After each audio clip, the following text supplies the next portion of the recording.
სამყარო ძალიან დიდია. შესაძლებლობები ფაქტობრივად უსაზღვრო. და თუნდაც ამ წამს შენს გვერდითა ოთახში შესაძლოა ძალიან საინტერესო ამბები ტრიალებდეს.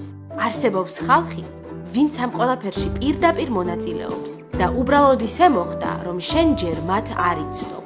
მე ესმავარ და ჩემი მთავარი მიზანია ყველაფერის საინტერესო, რაც შენამდე ჯერ არ მოსულა, განვიხილო და ახალი შესაძლებლობები დაგანახო. ამას კი მხოლოდ მაშინ მოვახერხებ, თუ მზად იქნები შენი ხმა ყველას გავაგონოთ. მოკლედ, შემოგვიერთდი და ერთად გავიხედოთ ჰორიზონტს მიღმა.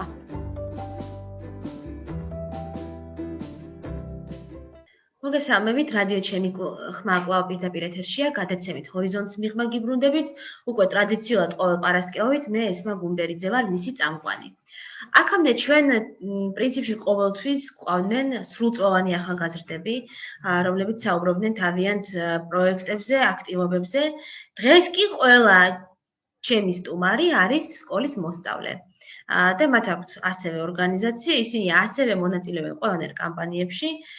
მე ჩემს ბავშვობაში არასდროს არ მიფიქრია, რომ სკოლის მოსწავლეს შეუძლია რომ უკვე იყოს ვიღაცისთვის რაღაც კუთხით სასარგებლო, სანამდე ამერიკაში არ ჩავიდოდი და იქ არ დავიწყებდი მოხალისეობას და მათ შორის სანამ არ დავიწყებდი უმცროს კლასელისთვის ბრაილის სწავლებას. ამიტომ ძალიან მიხარია დღეს რომ შემიძლია და შეგვიძლია მივესალმოთ ორგანიზაცია გზა მომავლისკენ დამფუძნებლებს და აქტივისტებს სოფი ხარებავას, სალი შიოშვილს და მიშა ბოლქვაძეს. გამარჯობათ კიდევ ერთხელ, მადლობა რომ ჩვენ ეთერში დღეს ჩაერთეთ. სოფო, მოდი შენგან დავიწყებ, რო გითხრა უფრო მეტი გზა მომავლისკენ შესახებ, როგორ დაფუძნდა, რაზე მუშაობთ, რეგიონებში თუ ხართ წარმოდგენილი და ასე შემდეგ. მოგესალმებით, პირველ რიგში ძალიან დიდი მადლობა მოწვევისთვის. მე ვარ სოფო ხარებავა, 10 წლის ვცხოვრობ მარტვილში. პატარაობიდანვე მქონდა ისეთი ოცნება, რომ ახალგაზრდები შეექმნა ისეთი რამ, რაც დაეხმარებოდათ მათ წინსვლაში, განვითარებაში და ასე შემდეგ. ამიტომ გადავწყვიტე, რომ ის ჩემი პატარაობის ოცნება ამიხდინა და შემექმნა პატარა ორგანიზაცია, რომელიც რეგიონში მცხოვრებ ახალგაზრდებს აეხმარებოდა. თავდაპირველად მუშაობდით მარტვილში, ვაკეთებდით სხვა სახის ლიტერატურულ კონკურსებს, ესეების კონკურსებს და ასე შემდეგ. შემდეგ კი უკვე რადგან ასეთი დიდი გამოხმაურება მოყვა საზოგადოებისგან, გადავწყვიტეთ, რომ მთელი საქართველოს მასშტაბით დაგვეწყო მუშაობა. თუმცა გარკვეული პერიოდის შემდეგ ჩვენმა ორგანიზაციამ ფუნქციონირება შეწყვიტა იმის გამო, რომ რაღაცეების დახვეწას ვახორციელებდით, ასე რომ ვთქვათ, მაგრამ შემდეგ უკვე 2020 წლიდან დავიწყეთ ახალი საბჭოთი და ახალი მეთოდებით მუშაობა. 2020 წლის დაწყების შემდეგ უკვე შევქმნით ახალი საბჭო, რომელსაც შემოვერთდნენ სალომე შიოშვილი, მიხეილ ბოლქვაძე და თინა თიმყველაშვილი და დავიწყეთ მუშაობა. ჩვენი მთავარი მიზანი იყო და არის უფრო სწორედ ის, რომ ხელი შეუწყოთ ახალგაზრდებს, როგორც ფორმალური, ასევე არაფორმალური განათლების მხრივ და დავეხმაროთ განვითარებაში. ეს არაფორმალური განათლება რო განვიმარტო, რას ნიშნავს და რა იგულისხმება? არაფორმალური განათლება არის ისეთი სახის განათლება, მოგეხსენებათ, რომელიც არის სკოლის და ასე რომ ვთქვათ, ოფიციალური სასწავლო ნაწილის გარეთ. ეს არის ტრენინგები, სემინარები, სხვა სახის აქტივობები თუ ასე შემდეგ. დებატები და მოდერირებები ასევე. დიახ. და თქვენ მხოლოდ სტუდენტებიც გყავთ, როგორ იმართება ეს ორგანიზაცია, დაფინანსება თუ გჭირდებათ რამე, თუ სკოლის თვითმმართველობის ბაზაზე ხართ? სიმართლე გითხრათ, ამ ეტაპზე დაფინანსება არ გვაქვს, ჩვენი ადამიანური რესურსებით ვაკეთებთ ყველაფერს, გვეხმარებიან სხვადასხვა ლექტორები, ტრენერები, მასწავლებლები, ასევე სხვადასხვა სტუდენტებიც და ჩვენც მაქსიმალურად ვცდილობთ, რომ ამ ჩვენი ადამიანური რესურსებით გავაკეთოთ მაქსიმალური. რა აქტივობებს მე უკვე მიშასთან მინდა რომ გადავიდე, რას აკეთებთ ხოლმე როგორც ორგანიზაცია? ადრე ლიტერატურული კონკურსები ახსენეთ. ახლა რას აკეთებთ კიდევ? პირველ რიგში მოგესალმებით და წარმატებულ დღეს გისურვებთ. დღეს ადრე ვაკეთებ, როგორც აღნიშნა სოფო. პირველად, როდესაც მარტვილში გაიხსნა, აკეთებდნენ პატარ-პატარა ლიტერატურულ კონკურსებს და რაღაცეებს. ახლა უკვე ძალიან დიდი პროექტებით შემოვიფარგლეთ. მაგალითად იყო პირველი პროექტი არაფორმალური განათლების სრული გადამუშავება, სადაც 40-მდე ახალგაზრდა გვესწრებოდა. შემდეგ კი Erasmus Plus ორგანიზაციასთან თანამშრომლობით გავაკეთეთ, ანუ ევროკავშირისა და საქართველოს ურთიერთობებზე გაცვლით პროგრამებზე გავაკეთეთ შეხვედრა, სადაც 100-მდე ახალგაზრდა იღებდა მონაწილეობას და ჩვენი პროექტი, რომელიც ახალხანს დაამთავრდა, იყო სამართლის სკოლა, სადაც იღებდა ასევე 45-მდე მონაწილეობას და ასევე ყავდა მოწვეული სტუმრები, მასწავლებლები და ასე შემდეგ. ანუ ზოგადად პროექტი ითვალისწინებდა 14-დან 29 წლამდე, 14-დან 22 წლამდე ახალგაზრდებს, თუმცა ხშირად წერდნენ სპიკერები, მასწავლებლები და ასე შემდეგ, რომ უნდათ რომ მათაც დასწრებულიყვნენ და ისინი როგორც მოწვეული სტუმრები, ასე ესწრებოდნენ ჩვენს ტრენინგებს და შეხვედრებს. აი 29 წლამდე ხო ეს საინტერესოა, ყავდათ კი ამხელა მონაწილეები, დამსწრეები, იმიტომ რომ არის ეს რაღაც სტერეოტიპი, რომ ახლა სკოლის მოსწავლე რო პროექტს გააკეთებს, თქვათ 20 წელს გადაცილებულები, ვისაც თავი ძალიან დიდები გონიათ, არ უყადრებენ ესე თქვათ ჭყალებში თავს და თქვენ ყავდათ მონაწილეები მართლა 29 წლამდე? კი, ბევრი სტუდენტებიც ყავდა. მაგალითად, ბოლოს სამართლის სკოლაში ძალიან ბევრი სტუდენტი ყავდა, ვინც თვით სამართლის განხრით სწავლობდა. და რა თქმა უნდა, ყავდა ბევრი. მე მინდა ასევე კითხვა, ბოლოს მოგიწევდათ თითქმის როგორც ყველას პრინციპში ჩვენი გადაცემებიც აი ესე Zoom-ის მეშვეობით ონლაინ ტარდება და თქვენც მოგიწევდათ ონლაინ ივენთებზე გადასვლა. როგორ ფიქრობთ, ონლაინ ივენთებში მონაწილეობა, ანუ რამდენად უნდათ ახალგაზრდებს ონლაინ ივენთებში მონაწილეობა, რამდენად მოტივირებულები არიან, რამდენად უფრო მეტად არიან ჩართულები თუ პირისპირ შეხვედრებში უფრო მეტად იქნებოდნენ ჩართულები? მე უკვე დიდი ხანია ჩართული ვარ ასეთ პროექტებში და როცა პირისპირ ვიყავით ხოლმე ტრენინგებზე, ძალიან ცოტა ესწრებოდა და რაც უკვე ეს კორონავირუსი დაიწყო და ამ ონლაინ შეხვედრებზე გადავედით, ხედავ რომ უფრო ბევრი ნაკადი წამოვიდა, უფრო ბევრი ახალგაზრდა ერთობა ამ Zoom-ის შეხვედრებში, უფრო დაინტერესებულები არიან და უნდათ რომ სკოლის გარეთ კიდე სხვა რამეები გააკეთონ. სალი, შენთან რადგან გადავედით, შენ სხვა ბევრ პროექტშიც ხარ ასევე ჩართული, იყავი ჩართული კამპანიაში ეს ქვეყანა შენია. მაინტერესებს, აი რას აკეთებდი ამ კამპანიის ფარგლებში, რას მოიცავს ეს კამპანია, ვიდეოები ჩაიწერა სხვადასხვა თემებზე, თუ შეგიძლია რომ ამაზე მეტი გითხრა. მინდა დავიწყო მადლობით ესმა, იმიტომ რომ ზუსტად დახმარებით გავიმარჯვე ამ პროექტში. მე გავაკეთე ვიდეო თემაზე, იმაზე რომ ნასწავლი თაობა საქართველოში აღარ რჩება და თავის რესურსს ახმარს უცხოეთს და იქ მიღებულ განათლებას იქ ხარჯავს, ასე რომ ვთქვათ. და ამ პროექტში შენ გაიმარჯვეს, მედია კამპანია იყო ამ პროექტის, ეს ქვეყანა შენიას პროექტის და ჩაიწერა სხვადასხვა ვიდეო რგოლები ამ თემაზე და შენმა რგოლმა მოიპოვა ყველაზე მეტი მოწონება და ამის გამო შენ გაიმარჯვე ამ კამპანიაში, ხო, როგორც მე ვიცი. და გილოცავ ამ ამბავს, მოკეთ. წარმატებებს გისურვებ. სალი, ისევ რომ დავუბრუნდეთ გზას მომავლისკენ, შენ როგორ ხარ ჩართული ამ ორგანიზაციის პროექტებში? და კიდევ აი ახსენეთ ლექტორის სპიკერები, ძალიან საინტერესოა, როგორ ეძებთ ხოლმე ლექტორებს, ხო თქვენ სკოლებში სწავლობთ ყველანი, სტუდენტები ან უნივერსიტეტთან პირდაპირ შეხება ალბათ არ გაქვთ. მე დავიწყებ იმით, რომ თუ რატო ჩავარდე ამ ორგანიზაციაში და მე უკვე გადავალ ლექტორებზე და ჩვენ სპიკერებზე. რაცა უკვე გავიხედავთ ფანჯრიდან და 21 საუკუნეა, უნდა გავაკეთოთ რამე განსხვავებული.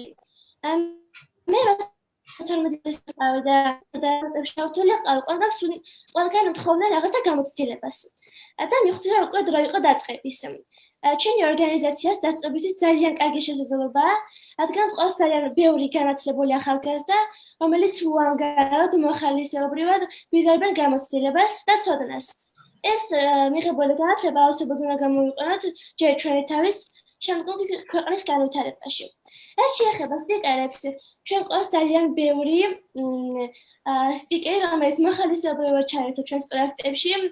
სამართლის ზოგი სამართლის, რომელიც სასამართლოში მუშაობს, მაგალითად ერთ-ერთი სპიკერი ყავდა სამართლის კავკასიის დირექტორი.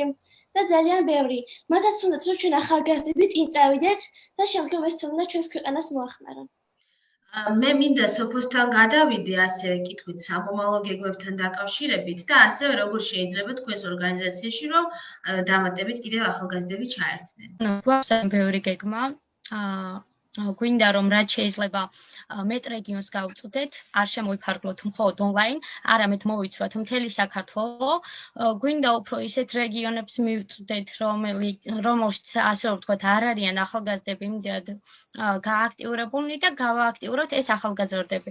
რაც შეეხება ჩვენს ორგანიზაციაში ჩართვას, ამჯერად ასე ვთქვათ, წევრების მიღება არ გვაქვს, თუმცა აუცილებლად გვექნება მოხალისეების მიღება და ამის შემდეგ უკვე ახალგაზრდებს საშუალება ექნება დაგვიკავშირდნენ და გახდნენ ჩვენი მოხალისე. ეს უკვე ნებისმიერი რეგიონიდან შეიძლება თქვენს ღონისძიებაში მონაწილეობის მიღება, იმიტომ რომ ღონისძიებებს უკვე ასე ვთქვათ ადგილმდებარეობა აღარ აქვს და ისინი მთელი ქვეყნის მასშტაბით ტარდება, თუნდაც რომ ნებისმიერი ასე ვთქვათ რაიონიდან თუ სოფლიდან ტარდებოდეს Zoom-ის მეშვეობით ამ შემთხვევაში. სოფო, ძალიან მინდა კიდე რომ გკითხოთ ზოგადად კიდევ ორგანიზაციის მიღმა, რა საქმიანობთ და სამომავლოდ რა გეგმები გაქვთ ან უნივერსიტეტში რა მიმართულებით აპირებთ სწავლას? კი ბატონო, 12 წლიდან ჩართული ვარ არაფორმალურ განათლებაში, უკვე რამოდენიმე წელია ვმუშაობ ახალგაზრდებთან აქტიურად. ასევე ამჟამად ვარ კავკასიის სამართლის აკადემიის კოორდინატორი. მინდა ჩავაბარო სამართალზე და ვცდილობ რომ სამართლის განხრით რაც შეიძლება მეტი ინფორმაცია მივიღო. ასევე ვარ ტრენერი, საქართველოს შემეცნებითი ცენტრის მენტორი და რამოდენიმე თვის წინ ასევე ვიყავი ახალგაზრდების ინტეგრაციის პროგრამის მარტული ახალგაზრდული იდეის საზოგადოებასთან ურთიერთობის მენეჯერი. ასევე ვწერ რომანებს, ძალიან მალე გამოვა ჩემი წიგნი, სახელად ბედის წერა, ფსიქოლოგიურად და კრიმინალურად გაჯერებული დეტექტიური რომანი. და რაც შეეხება სხვა სამომავლო გეგმებს, მაქსიმალურად მინდა რომ დავეხმარო ახალგაზრდებს, იმიტომ რომ მათი დახმარებით, ასე ვთქვათ, მეც უბედნიერესი ვარ. ძალიან დიდი ბედნიერებაა ის, რომ შენს თანატოლებს, ასე ვთქვათ, ცოტათი მაინც შეგიძლია რომ აუმაღლო мотиваცია და შემდეგ უკვე მათში ხედავ შენ პროგრესს და ამით შენ ხარ უბედნიერესი. და ჩემი ერთ-ერთი მთავარი მიზანი არის ის, რომ დავეხმარო ახალგაზრდებს და ვიყო წარმატებული ჩემს პროფესიაში. ანუ გავხდე წარმატებული იურისტი. ძალიან დიდი წარმატებები შენ სოფო და თუ შეიძლება ჩვენ ძალიან ბევრი უცხო სიტყვა ვიხმარეთ დღეს და იქნებ გვითხრა მენტორობაში რა იგულისხმება, რას აკეთებ როგორც მენტორი? როგორც მენტორი, ჩემს თანატოლებს, ასე რომ ვთქვათ, უზიარებ ჩემს გამოცდილებას, როგორც არაფორმალური, ასევე ფორმალური განათლების მხრივ და მიღწეულ მიზნებს. ხო, და ნუ აკვალიანებ მათ როგორ შეუძლიათ რომ მსგავს პროექტებში ჩაერთონ. მიშა, შენთან გადავალ იგივე კითხვით, რა სამომავლო გეგმები გაქვს, კიდევ რითი ხარ ამჟამად დაკავებული, იქნებ ჰობი გაქვს რამე და რას გეგმა მომავალში? მომავალში მინდა რომ ჩავაბარო ბიზნესის ადმინისტრირებაზე, ასევე ვარ ამჟამად პროგრამა მომავლის თაობის წევრი, ასევე ვარ ჩვენი სკოლის სამოქალაქო კლუბის ლიდერი, ასევე ვარ ორგანიზაცია სენისა და საურსას კურსდამთავრებული. ამჟამად ასევე გავხდი აჭარის ახალგაზრდული კომიტეტის იდეის უпростоრად პროგრამული მენეჯერი. და ხშირად ვარ ჩართული სამოქალაქო აქტივიზმში, მინდა რომ უფრო მეტმა ახალგაზრდამ ჩაერთოს რა თქმა უნდა პროექტში და ხშირად ვარ იდეებით დატვირთული, ხშირად ვქმნი ახალ პროექტებს და ყოველთვის მიზიდავს. ტრენინგები და ასე შემდეგ და ასევე ძალიან აღრთოვანებული ვიყავი პირველად რომ ამ ორგანიზაციაში მოვხდი, იმიტომ რომ აქ მე აღმოვაჩინე ჩემი თავი. სალი, შენ რა გეგმები გაქვს სამომავლოდ? მე ვაპირებ რომ ჩავაბარო მათემატიკის მხრივ, რადგან მათემატიკაზე ვგიჟდები, ვაბოდებ, ასე რა ვთქვათ. აი, გულის მთავარი ნაწილი უკავია მათემატიკას. და ჩემი მთავარი მიზანი არის წავიდე ცერნში და გამოვიგონო ძალიან ბევრი რაღაცა, რაც დაგვეხმარება შემდგომში. ასე შეიძლება დიპლომატიის მხრივაც წავიდე. ახლა ვარ ორგანიზაცია პენსადორის ორგანიზატორი, ვარ ორგანიზაცია გზამომავლისკერის მთავარი მენეჯერი. და ვარ ორგანიზაცია BTC-ის კარიერული კლუბის ხელმძღვანელი. ძალიან დიდი წარმატებები მინდა გისურვო, შენ ძალიან არასტანდარტული პროფესია დაასახელე მათემატიკა და მართლაც რომ აი ზუსტი მეცნიერებები ძალიან იშვიათი, ძალიან ცოტა სპეციალისტი ყავს ამ მიმართულებით და მართლაც ბევრის მომცემი და ძალიან იმედის მომცემი პროფესიებია ეს, მოთხოვნა აუცილებლად ამ პროფესიებზე გაიზრდება. პრინციპში ნებისმიერ გამოთვლით თუ სხვა საქმიანობაში შეგეძლება შენ რომ იმუშაო და იმოღვაწეო და ეს კადრები თანდათან არასდროს მათზე მოთხოვნა არ დაილევა ნამდვილად და წარმატებები მინდა ამაში გისურვო. შეგიძლია ასევე რომ უფრო მეტი გითხრა აი ამ ორგანიზაციების შესახებ განსაკუთრებით კარიერული განვითარების. იმიტომ რომ აი როგორ იღებთ აი ამ გადაწყვეტილებას რა პროფესიას აირჩევთ? ეს ერთ-ერთი ყველაზე რთული მომენტია. აი რას ეფუძნება? აი შენ სალი მაგალითად ძალიან კარგი რამ თქვი რომ მე მიყვარს ანუ მაინტერესებს საგანი და მინდა ამ მიმართულებით გავყვე. აი კარიერული განვითარების კუთხით რას აკეთებთ კარიერულ ცენტრში? შეიძლება ითქვას რომ კარიერული კლუბის ხელმძღვანელი გავხდი გუშინ და ჯერჯერობით ახალი არაფერი არ გავიკეთებია. მაგრამ რაც შეეხება პროფესიას მინდა ვთქვა რომ ადამიანი უნდა გახდეს ის რაც ყველაზე ძალიან მოსწონს და უნდა იკეთოს ის რაზეც გიждდება და ის არის მისი მთავარი ცხოვრების წყარო. ჩვენი გადაცემა მეგობრებო ნელ-ნელა დასასრულს უახლოვდება და მინდა რომ თითოეულ თქვენგანს კითხოთ ცალ-ცალკე რა არის ახალგაზრდებისთვის თქვენი აზრით ყველაზე მნიშვნელოვანი? სოფ მოდი შენით დავიწყებთ. ახალგაზრდებისთვის მე ვფიქრობ ყველაზე მნიშვნელოვანია ის რომ არასდროს არ გაჩერდნენ იარონ ყოველთვის წინ. ასევე მნიშვნელოვანია რა თქმა უნდა არაფორმალური განათლებაც, იმიტომ რომ არაფორმალური განათლება ადამიანს ხელს უწყობს იმაში რომ ჩამოყალიბდეს პიროვნებად. და ასევე მნიშვნელოვანია ის რომ აი როგორც ჩემმა კოლეგებმა საომემ და მიხეილმა აღნიშნეს, ახალგაზრდებმა გააკეთონ სწორი არჩევანი, სწორად მოახდინონ საკუთარი შესაძლებლობების, ასე ვთქვათ, განსაზღვრა და აირჩიონ სწორი პროფესია, იმიტომ რომ ძალიან ბევრი ახალგაზრდა ირჩევს არასწორად პროფესიას, რაც შემდეგ მათ მომავალზე ძალიან ცუდად დაისახება, ამიტომ კარგი იქნება თუ დაფიქრდებიან იმაში თუ რა უნდათ და შემდეგ უკვე როგორ ხედავენ, ასე ვთქვათ, საკუთარ თავს მომავალში, ვინ უნდათ რომ იყვნენ მომავალში. აი ამ ყველაფრის განსაზღვრის შემდეგ უკვე ისინი იქნებიან ძალიან წარმატებულები. სალი? ჩემი აზრით ყველაზე მნიშვნელოვანი არის ჩვენი უნარები. პრეზენტირების უნარი, დებატებში მონაწილეობა, თანამშრომლობა, გუნდურობა, კომუნიკაცია, რადგან ეს არის განათლების მთავარი ამოცანა და ეს იქნება ჩემი ხმა თქვენი რადიოდან. მიშა, შენი აზრიც გითხარი? კი, ჩემი აზრით მეტად მნიშვნელოვანი არის რომ იყვნენ და ანუ სწავლობდნენ კარგად პირველ რიგში, მოუწოდებ რომ კარგად ისწავლონ, მოუწოდებ ასევე რომ იყვნენ მუდამ სამოქალაქო აქტივიზმში ჩართული, იმიტომ რომ მეტად მნიშვნელოვანი რამაა.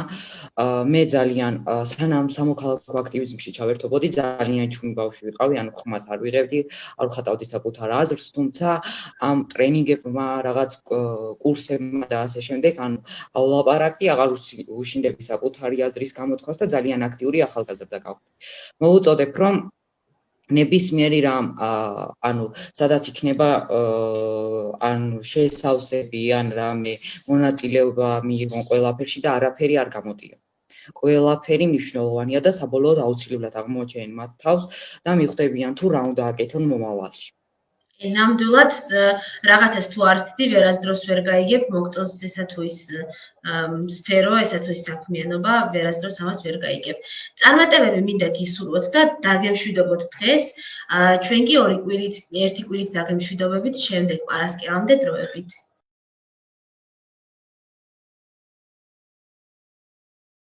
სამყარო ძალიან დიდია. შესაძლებლობები ფაქტობრივად უსაზღვრო. და თუნდაც ამ წამს შენს გვერდითა ოთახში შესაძლოა ძალიან საინტერესო ამბები ტრიალებდეს. არსებობს ხალხი, ვინც ამ ყველაფერში პირდაპირ მონაწილეობს და უბრალოდ ისე მოხდა, რომ შენ ჯერ მათ არ იცნობ. მე ესმა ვარ და ჩემი მთავარი მიზანია ყველაფერი საინტერესო, რაც შენამდე ჯერ არ მოსულა, განვიხილო და ახალი შესაძლებლობები დაგანახო.